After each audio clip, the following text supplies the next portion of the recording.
یہ ہیں بدلو کی نشریات۔ خوش آمدید کہتے ہیں آپ کو انگیخت میں۔ میں ہوں شاپار سلیم امتیاز عالم کے ساتھ بدلو چینل پر۔ اگر آپ نے ابھی تک چینل کو سبسکرائب نہیں کیا تو سبسکرائب کر لیجئے اور بیل آئیکن پریس کرنا ہرگز مت بھولیے گا۔ آج کے پروگرام میں ہم حکومت اور اپوزیشن کی تو میں میں کی سیاست پر بات چیت کریں گے، لیکن اس کے ساتھ ہی جو ہے ڈینیل پیرل کیس کے حوالے سے ہونے والی پیش رفت پر بھی نظر ڈالی جائے گی۔ سپریم کورٹ آف پاکستان نے جو ہے وہ 2-1 کی اکثریت سے عمر سعید شیخ اور اس کے 3 ساتھیوں کی رہائی کے خلاف جو ہے اپیل اس کو مسترد کرتے ہوئے ان کی رہائی کا اجازت نامہ دے دیا ہے۔ اس حوالے سے جو ہے وہ عالمی سطح پہ کافی سخت رد عمل دیکھنے میں آیا ہے، اور امریکہ کے نئی سیکرٹری خارجہ جو ہیں اینٹونی بلنکن اور وائٹ ہاؤس کی اسپوکس وومن جو ہے انہوں نے بھی کافی سخت رد عمل کا مظاہرہ کیا ہے، جبکہ دوسری جانب جو ہے اس حوالے سے ڈینیل پیرل کے والدین نے جو ہیں وہ صحافیوں اور دنیا بھر کی عوام کی حفاظت کے حوالے سے جو ہے وہ اس فیصلے کے خلاف احتجاج کیا۔ ان کا کہنا ہے یہ کہ this is not good for whole entire world. So اس پہ بات ہوگی، لیکن آئی گیس سب سے پہلے بات کرتے ہیں پاکستان کی تو میں میں کی سیاست پر۔ سر کیا کہیں گے، کیا ہو رہا ہے؟ آپ نے تو ہر کزے بند کر دیا، ساری سیاست کا نچوڑ آپ نے اس فکرے میں اکٹھا کر دیا کہ پاکستان میں اس وقت سیاست صرف تو میں بک بک، گالی گلوچ، الزام تراشی، جوابی الزام تراشی، اور پورا میڈیا مگن ہے۔ شام کو وہ پرائم ٹائم شوز میں بٹھا لیتے ہیں چاروں پارٹیوں کے نمائندے یا 3 پارٹی کے نمائندے، انہیں ایک دوسرے کے خلاف بلواتے رہتے ہیں اور کام پورا ہو جاتا ہے، ریٹنگ چل پڑتی ہے۔ کوئی ملک کا اصل ایشو، بڑا ایشو نہ اپوزیشن اٹھا پا رہی ہے، نہ حکومت کوئی ایڈریس کر پا رہی ہے۔ یہ ملک جو بالکل اس وقت تو لگا ہوا ہے کہ اس کا کوئی باری وارث ہی نہیں رہا سیاسی میدان میں۔ اور جس طرح سیاستدان ایک دوسرے کی مٹی پلید کر رہے ہیں، اس کے بعد یہ تصور کریں کہ انہیں اصل میں طاقت کا سرچشمے عوام کے نام پر یہ ان کے اس میں آ جائے گا اور یہ حقیقی حکمران بن سکیں گے، تو سر جب ہم تو پھر یہ ایرپوبک جنت میں رہتے ہیں۔ تو سر جب یہ پی ڈی ایم کی تحریک سٹارٹ ہوئی تھی، یہ سب سلسلہ تھا ایک دوسرے پہ الزام تراشی کا، you did not see it coming کہ یہ اس طرف کو نکل آئیں گے؟ دیکھیں نا، یہ تو پی ڈی ایم کی تو ایک جو آل پارٹیز جو تھی کانفرنس کا تو اچھا بیانیہ تھا، اوکے، اور وہ بھی اس پہ بلڈ کر سکتے تھے، ابھی ٹائم ہے۔ لیکن مولانا صاحب کافی خفا ہیں، وہ کہہ رہے ہیں کہ مریم اور بلاول ان کی بات نہیں سن رہے میرا اپنی خیال مرضی ہے سے۔ کہ مولانا کافی تنگ آئے ہوئے ہیں، اور یہ دونوں پارٹیاں جس طرح کھیل رہی ہیں، کھیل مولانا اس سے خوش نہیں ہیں، اور بات اس سے پی ڈی ایم کی اوور آل جو مومنٹم ہے وہ ٹوٹ گیا ہے۔ Okay, all right. اب آگے سے سینٹ کے الیکشن آ جائیں گے، پھر اب سپریم کورٹ نے نوٹس لے لیا ہے کہ لوکل گورنمنٹ الیکشن کیوں نہیں ہوئے، اب لوکل گورنمنٹ الیکشنز کی تاریخیں اعلان ہو جائیں گی، پھر پارٹیز لوکل پارٹیز الیکشن میں جا کے مصروف ہو جائے گی، تو وہ پھر کہاں گئی عمران خان کا تختہ گرانے کی باتیں، اور سیاست جو تھی وہ اس کا مطلب ہے وہ باتیں ہوا ہوئی۔ اوکے، ہوا ہوئی۔ چلیں واپس آتے ہیں اپنے آج کے ٹاپک کی جانب، ڈینیل پیرل کے کیس کی جانب جو سپریم کورٹ نے فیصلہ دیا اور ان کو رہائی کے حوالے سے کیا کہیں گے آپ؟ یہ بڑا خوفناک کام ہوا ہے، کیونکہ یہ ڈینیل پیرل جو تھے یہ کسی چھوٹے اخبار کے ساؤتھ ایشیا کے بیورو نہیں تھے چیف، یہ وال اسٹریٹ جرنل کے تھے اور دنیا کے ٹاپ جرنلسٹ میں شمار ہوتے تھے۔ یہ آئے تھے، ایک رپورٹ، ایک بڑا شو بامبر کا ایک کیس مشہور ہوا تھا کہ کوئی ایک برطانوی تھا ریڈ، اس نے اپنے جوتے میں بم چھپا کے وہ جہاز پہ سوار ہو گیا تھا۔ اچھا، اس کا لنک کیا ہے القاعدہ کے ساتھ؟ تو یہ بامبے میں بیس تھے، وہاں سے کراچی آئے، اور یہ کراچی میں وہاں کے جرنلسٹ کے ساتھ ان کانٹیکٹ تھے، اور یہ کوشش کر رہے تھے کہ انہیں کوئی انفارمیشن ملے، اور جب انویسٹیگیٹو رپورٹر ہوتا ہے وہ تلاش میں ہوتا ہے ایسے رابطوں کی، اس کوشش میں وہ بیچارے پھنس گئے، ان کے ٹریپ میں آ گئے ٹیررسٹ کے۔ انہوں نے ٹریپ بچھایا کہ اچھا ہم آپ کو کچھ ایسے لوگوں سے ملواتے ہیں جنہیں کچھ اطلاعات ہوں گی، خبریں ہوں گی۔ یہ کہا گیا کہ عمر شیخ نے انہیں ایک راول پنڈی میں ایک ہوٹل میں ملاقات کی، اور وہ وہاں کسی اور نام سے ٹھہرے ہوئے تھے، اور وہاں سے اصل میں وہ یہ ان کے ہتھے چڑھ گئے اور پکڑے گئے، اور 1 فروری 2002 کو ان کا بہت ہی بروٹل مرڈر ہوا، انہیں سلاٹر کیا گیا، ان کا گلا کاٹا ویڈیو بنا گیا، کے بھیجوائی گئی تھی اور فیملی پھر کو۔ اس کی ویڈیو، اس کا نام تھا slaughter of the spy journalist صحیح، کے نام سے ایک ویڈیو تھی 3 منٹ کی، وہ چلائی گئی، دنیا کو دکھائی گئی، تو تمام دنیا کے صحافیوں نے اور لوگوں نے، تمام مہذب دنیا نے اس کی مذمت کی کہ یہ کتنا خوفناک کام ہوا ہے، وہ ایک پروفیشنل صحافی تھا نہ وہ کس کا. اور اس میں خاص طور پہ دنیا بھر میں یہ مسئلہ اٹھا بھی اس لیے کہ میڈیا کی ایک بڑی اہم رپورٹر اور ایک شخصیت جو ہے اس کا ساتھ یہ ہوا. اب اس میں یہ جو عمر شیخ کا جو نام آیا, یہ عمر شیخ اس سے پہلے ہندوستان میں گرفتار ہوئے تھے. صحیح. تو وہاں پہ یہ ملوث پائے گئے. امریکی 1994 کی بات ہے. ہاں, امریکی ٹورسٹ جو تھے ان کی اغوا کی کوشش میں, تو یہ جیل میں تھے. تو ہوا یہ کہ 1999 میں یاد ہوگا آپ کو طیارہ اغوا ہوا تھا. ہاں جی بالکل. جو سری نگر سے اغوا ہوا تھا وہ قندھار گیا, اور وہاں پہ جو تھے جسونت سنگھ جو تھے فارن منسٹر ساتھ آئے. وہ طیارہ امرتسر سے اڑا اور دوبارہ قندھار پہنچ گیا. وہ بطور یرغمالی کے گئے کہ, اور انہیں وہ بندے رہا کرنے پڑے جس میں جیش محمد کے لیڈر جو تھے اور باقی لوگ ان کی رہائی کا وہ مطالبہ ہائی جیکرز کر رہے تھے. تو انہوں نے ان کی رہائی کا مطالبہ بھی کیا, جس سے یہ ہوا کہ اچھا ان کے یہ جو جہادی تنظیمیں ہیں ان کے ساتھ تعلقات ہیں. پھر یہ پاکستان آ گئے, اور یہ بھی کہا جاتا ہے کہ یہ جو خالد شیخ تھے جو نمبر 3 تھے القاعدہ کی ہیرارکی میں, اور جنہیں راولپنڈی سے گرفتار کیا گیا تھا, وہ ایک جماعت اسلامی کے گھر کے عہدیدار کے گھر میں ٹھہرے ہوئے تھے. اور ان کا نام لیا جاتا ہے کہ یہ جو 9/11 ہوا تھا امریکہ کے خلاف جو اتنی بڑی دہشت گردی ہوئی تھی, اور اس کے وہ برین چائلڈ تھے, یا اس میں ان کا کردار بڑا اہم تھا.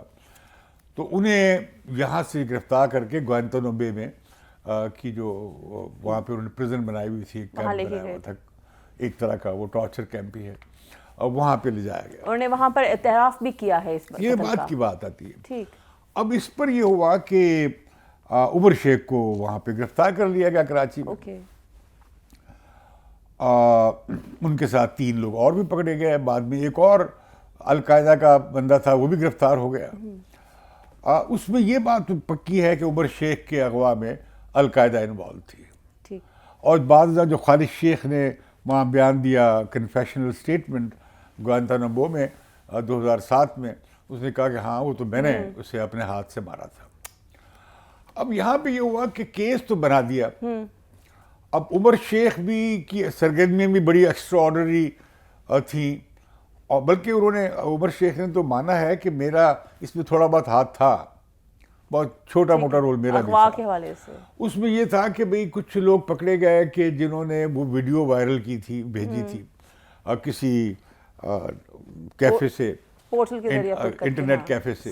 اب وہاں سے پتہ کیا گیا تو پتہ لگا جی ہاں جی 2 آدمی آئے تھے, انہوں نے یہ کیا تھا. اب وہ انہوں نے کیا کیا تھا یہ بھی کوئی ایویڈنس نہیں ہے. وہ جو جس ہوٹل میں ملا تھا عمر شیخ اس سے ڈینیل پرل سے, وہاں وہ ایک اور نام سے ٹھہرا ہوا تھا. وہ جو ہوٹل والا ہے اس کا بیان بھی کوئی زیادہ ٹھوس نہیں تھا. اب پھر وہ جو فورینزک رپورٹ آنی تھی اس کا بھی اب ایک نئی آ گئی. تو بہرحال ہوا یہ کہ پروسیکیوشن جو تھی اور انویسٹیگیشن میں کوئی بڑی شہادتیں سامنے نہیں آئیں. سر ہاؤ کم, یہ شہادتیں کوئی بھی نہیں میسر تھی.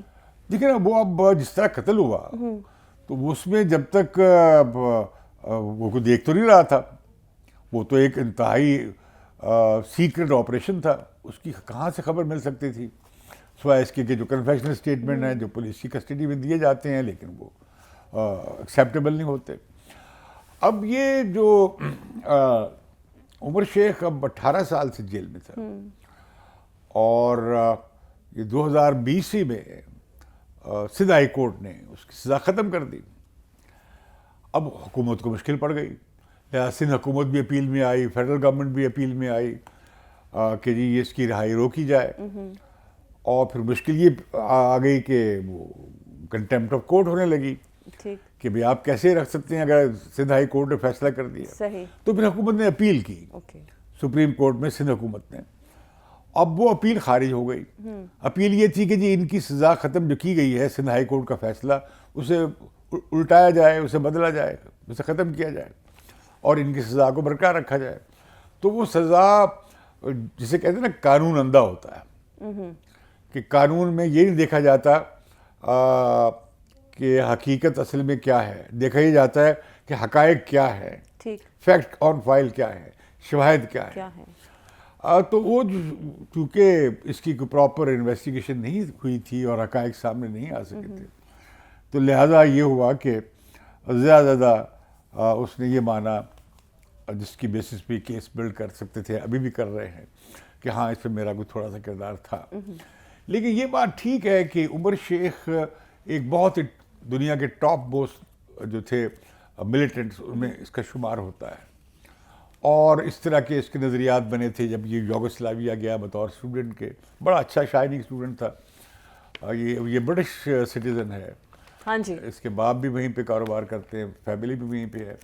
تو وہاں اس نے مسلمانوں کے ساتھ ہونے والے سلوک کو دیکھا, تو اس کے بعد اس میں ایک ریونج کی, اچھا, ریونج فل ہو گئے اور وہ خیالات آ گئے. تو پھر یہ اس طرح کے کاموں میں پڑ گئے. اب جنرل مشرف نے اپنی کتاب جو تھی اس میں بڑا ایک عجیب انکشاف کیا کہ یہ MI6 کا ایجنٹ ہے عمر شیخ. اس نے کہا کہ ممکن ہے ڈبل ایجنٹ ہو. ٹھیک. اب کچھ لوگ اور کہتے ہیں کہ نہیں, یہ تو کسی اور کے بھی اس پہ کام کر رہے تھے. اب یہ بے شمار کہانیاں ہیں اس کے بارے میں.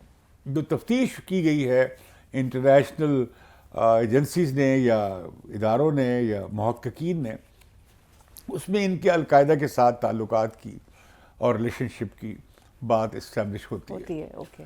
اچھا, اب اس کیس میں وہ کتنا انوالو تھے, کتنا رول تھا عمر شیخ کا, اب تو خود کہا خالد شیخ نے جب کہہ دیا کہ تو اسے تو میں نے اپنے ہاتھ سے ذبح کیا, تو پھر ظاہر ہے کہ اس پر تو وہ برڈن اور مرڈر تو نہیں آ سکتا. نہیں آتا. ٹھیک. لیکن جب کنسپریسی میں آپ شامل ہو جائیں اور آپ جب ایک بندے کو اغوا کرائیں اور اس مقصد کے لیے کہ اس کو یہ کرنا ہے, تو لہٰذا ان کی انوالومنٹ تو کچھ سامنے آتی ہے. تو سر آپ کے خیال میں اب جو یہ سپریم کورٹ نے, اب دیکھیے نا, سپریم کورٹ کا فیصلہ بھی 2-1 سے ہوا ہے. ٹھیک ہے. جو جسٹس آفریدی ہیں انہوں نے ان کی سزاؤں کو مینٹین رکھا ہے. صحیح. مطلب جو لوور کورٹ میں سزا ہوئی تھی اور ہائی کورٹ کے فیصلے سے اتفاق نہیں کیا ہے. ٹھیک. لیکن ابھی پھر یہ کچھ کوشش ہو رہی ہے ریویو پٹیشن کی, لیکن میرا نہیں خیال کہ قانونی کو رستہ نکل آئے گا. اچھا سر, مجھے یہ بتائیں کہ جو امریکی سیکرٹری خارجہ ہیں انہوں نے کافی احتجاج کی اس بات پہ, سخت نوٹس لیے. پھر وائٹ ہاؤس کی اسپوکس وومن جو ہے ان کی جانب سے بھی کافی جو ہے وہ سخت رد عمل آیا ہے. تو پاکستان کی پوزیشن کیا بنتی ہے آپ کو لگتا ہے؟ میں سمجھتا ہوں کہ ایک بڑی اہم خبر آئی ہے کہ جو امریکہ کی اسٹیٹ ہے نیو جرسی میں, اس کی جو فیڈرل جیوری ہے اس نے 14 مارچ 2002 کو اسے چارج کر دیا ہوا. اچھا.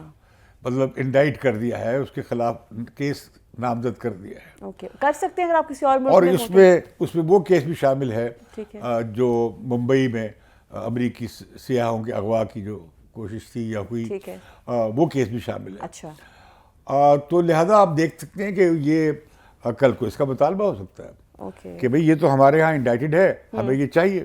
اچھا. لیکن اب انٹرنیشنل لا بھی تو یہ ہے کہ آپ ایک ہی کیس میں ایک بندے کو 2 جگہ ٹرائل نہیں کر سکتے. ٹھیک. خیر, امریکہ ایک عالمی طاقت ہے, وہ تو اپنے شہری کے قتل کو بالکل کسی صورت میں درگزر نہیں کر سکتے. جب عالمی طاقت آپ کے اپنے ملک میں آ کے لے کے مطلب ویسے بھی عمر شیخ تو برطانوی شہری ہیں, گو کہ اپنے والد کے حوالے سے وہ ڈبل شہری بھی بن جاتے ہیں, لیکن ہیں تو بنیادی طور پر برٹش سٹیزن. لیکن سر جب عدالت نے ان کو رہا کر دیا, مطلب ان کی رہائی پہ اعتراض نہیں کیا ہے, ان کو رہا کر دیا اگر جاتا ہے, تو پھر وہ کیس تو ہو سکتا ہے ان کے اوپر کہ نہیں جو امریکہ میں ان کے اوپر کیا جا رہا ہے. اب وہ کیس بھی امریکی قانون کے مطابق تو ہو سکتا ہے, اور میرا خیال یہ ہے کہ یہ اب پاکستان پہ دباؤ پڑے گا کافی زیادہ کہ اسے وہاں پہ امریکہ کے حوالے کیا جائے, اور یہ بات بھی اس کیس کو مضبوط کرے گی کہ یہ پاکستانی سٹیزن تو پھر بھی نہیں ہے, تو پھر یہ دیکھو, اور وہاں پہ یہ وانٹڈ ہے. تو آپ سن سکتی ہیں کہ اتنا دباؤ آئے گا کہ وہ شاید امریکہ کے انہیں حوالے کرنا پڑے, کیونکہ امریکی بہت سیریس ہیں اپنے شہری کے قتل کی تفتیش کے لیے یا سزا دینے کے لیے, جس طرح انہوں نے. سر ہاؤ کم امریکہ جو ہے انہوں نے 18 سال ویٹ کیا ہے اس حوالے سے؟ اس لیے کہ ہمارے یہاں لمبا پروسیس تھا, سزا ہوئی تھی, بات ختم ہو گئی تھی. اب 18 سال کے بعد 2020 میں ہائی کورٹ نے سندھ کی فیصلہ کیا نا, تو زیادہ یہ سارا کیس بہت ریوائیو ہو گیا. اس دوران آپ کو معلوم نہیں کتنے ایوارڈز ملے ہیں ڈینیل پرن کو, کتنی کتابیں چھپی ہیں, اور انٹرنیشنل آرگنائزیشنز بن گئی ہیں ڈینیل پرن کے لیے. اور ایک بڑی موومنٹ ہے. آپ کو سر لگتا تو ہے لہٰذا یہ کیس عالمی سطح پہ ختم نہیں ہوگا. سر آپ کو لگتا ہے کہ صرف ثبوت انف ثبوت نہ ہو سکنا ہی وجہ ہے کہ انہوں نے ان کی سزا ختم کر کے ان کو کیس کو خارج کرنے کی بات دیکھیے کی ہے؟ ہمارے ہاں بے شمار ہوتے ہیں کیسز، ریپ کے، قتل کے، بہت سارے کیسز. کتنا ریٹ آف کنوکشن ہے؟ بہت کم. اس کی وجہ ہماری پروسیکیوشن، ہماری جو تفتیش ہے، انویسٹیگیشن کی سٹیج اور پھر پروسیکیوشن، دونوں سطح پہ بڑی کمزوری ہوتی ہے. یہ زیادہ تر کیسز جو ہے آپ دیکھتے ہیں کہ بھئی ایون ریپ کے کیسز میں بہت تھوڑا ریٹ آف کنوکشن ہے.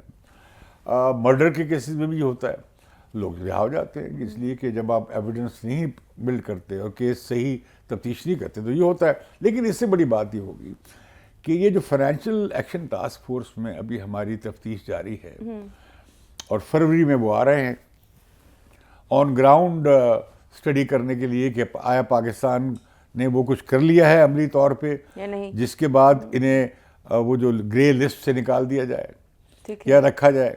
تو یہ فروری کا دورہ جو ہے فائنینشیل ایکشن ٹاسک فورس کے وفد کا وہ بہت اہم ہے. اوکے. اس میں پاکستان کی تو کوشش ہے اور ضرورت ہے اور تقاضا ہے کہ پاکستان گرے لسٹ سے نکلے. آپ کو لگتا ہے یہ جو ڈینل پر کیس کے ملزمان ہیں ان کا جو کیس استعمال ہوگا اس حوالے سے؟ اس میں آ سکتا ہے، اس لیے کہ ہمارے اداروں کی کمزوری جو ہے یہ بھی انہوں نے دیکھنی ہے. انہوں نے دیکھنا ہے آن گراؤنڈ جو تنظیمیں آؤٹ لا کی گئی، مطلب یو این نے، سیکورٹی کونسل نے جنہیں دہشت گرد قرار دیا اور انہیں لاقانونی قرار دیا، تو پاکستان نے بھی انہیں لاقانونی قرار دیا. آیا ان کے خلاف مقامی سطح پہ آپ دیکھتے نہیں کس طرح لشکر طیبہ کے اور یہ جو جیش محمد کے نہیں، لشکر طیبہ کے اور یہ حافظ سعید صاحب وغیرہ اور یہ دوسرے لوگوں کو سزائیں ہونے شروع ہو گئی ہیں عدالتوں سے تاکہ یہ کیس اسٹیبلش کر سکے. دیکھیں جی ہم تو واقعی بڑی ٹھوس کارروائی کر رہے ہیں. تو میں سمجھتا ہوں کہ یہ مجھے ڈر ہے کہ کہیں یہ معاملہ فائنینشیل ایکشن ٹاسک فورس والے نہ اٹھا لیں. اوکے. اب حکومت کے لیے بڑا مسئلہ ہے کہ یہ جو چھجندر نہ وہ نکل سکتے ہیں نہ اگل سکتے ہیں، اب رہا کرنا پڑے گا. اس کے بعد کیا کریں گے؟ ویسے تو ہمارے ٹیررزم کے ایکٹ میں اور انٹرنیشنل لاء میں بھی یہ موجود ہے کہ ایلین اینیمی. صحیح. تو ایلین تو وہ ہے، پاکستان میں شہری نہیں ہے. ٹھیک ہے. اینیمی یہ ہے کہ وہ بہت ساری ایسی سرگرمی میں ملوث پایا گیا ہے، بلکہ یہ بھی کہا جاتا ہے کہ سکھر جیل سے بھی بہت آپریٹ کرتے رہے. اچھا سر مجھے بتائیے گا، عمر شیخ جو ہیں اس کو جو ہے کچھ ہفتہ بھر جنہوں نے چھپا کے رکھا تھا، کیا ان سے بھی تفتیش ہو رہی ہے؟ نہیں کوئی وہ بات اور تھی کہ یہ ان کی شہزادی تھی اعجاز شاہ کے، ان کے ماموں ہیں کوئی جو وہی کے رہنے والے ننکانہ صاحب کے وہ تعلق میں. اچھا. تو وہ جب پتہ لگا کہ وہ پکڑنے جا رہے ہیں تو فیملی نے کہا جی ہمیں بچائیں. اوکے. تو پھر انہوں نے دے دیا، ان کی گرفتاری ہوئی عمر شیخ کی. اب عمر شیخ کی یہ جو ان کے وہ لنکس ہیں وہ کیا ہے اس کا تو باہر ہماری انٹیلیجنس ایجنسیز کو خبر ہوگی اور وہ پریشان بھی ہیں اس معاملے میں کہ اس کا کیا کریں. تو میں سمجھتا ہوں یہ کیس پاکستان کے گلے پڑ سکتا ہے اور ہم پاکستان کو اور ہماری حکومت کو اس بارے میں کوئی رستہ نکالنا چاہیے کہ کیا ہو. آپ کو کیا لگتا ہے اسے بہتر رستہ کیا ہے؟ What do you think؟ دیکھیے ایک تو یہ ہے نا کہ جو اٹارنی جنرل نے کہا ہے کہ ہم ریویو پٹیشن کر لیتے ہیں سپریم کورٹ میں. لیکن ریویو پٹیشن میں کیا نئے حقائق لائیں گے؟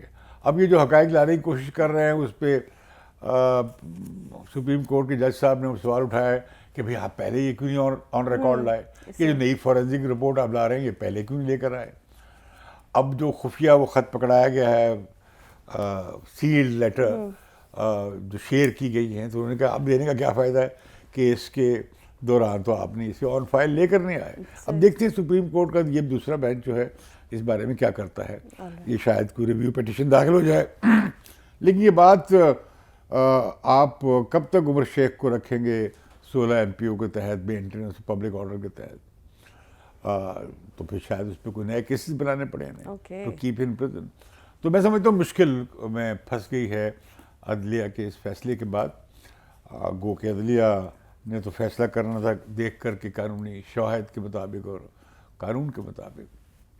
اگر آپ نے ایک جرم کیا بھی ہو اور آپ کے خلاف شواہد نہیں ہیں تو پھر آپ کو قانون کی نظر میں سزا نہیں مل سکتی. تو میں سمجھتا ہوں کہ اس پہ پھر سے وہ عالمی ضمیر جو ہے وہ پھر جھنجھوڑا گیا ہے. بڑا میں انٹرنیشنلی ریئیکشن دیکھ رہا ہوں. یہ اچھی بات ہے کہ جو گورنمنٹ فیڈرل لیول پہ ہے اور سندھ گورنمنٹ دونوں تعاون کر رہی ہیں.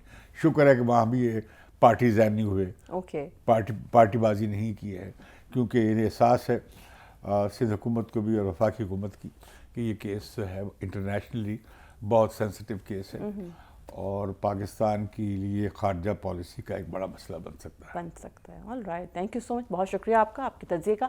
آپ سن رہے تھے امتیاز عالم صاحب کا تجزیہ. اسی کے ساتھ وقت ہوا جاتا ہے کہ آپ سے اجازت لیجیے. آپ سے ملاقات ہوگی اگلے پروگرام میں. تب تک کے لیے مجھے یعنی شاپارہ سلیم کو دیں اجازت. اللہ حافظ.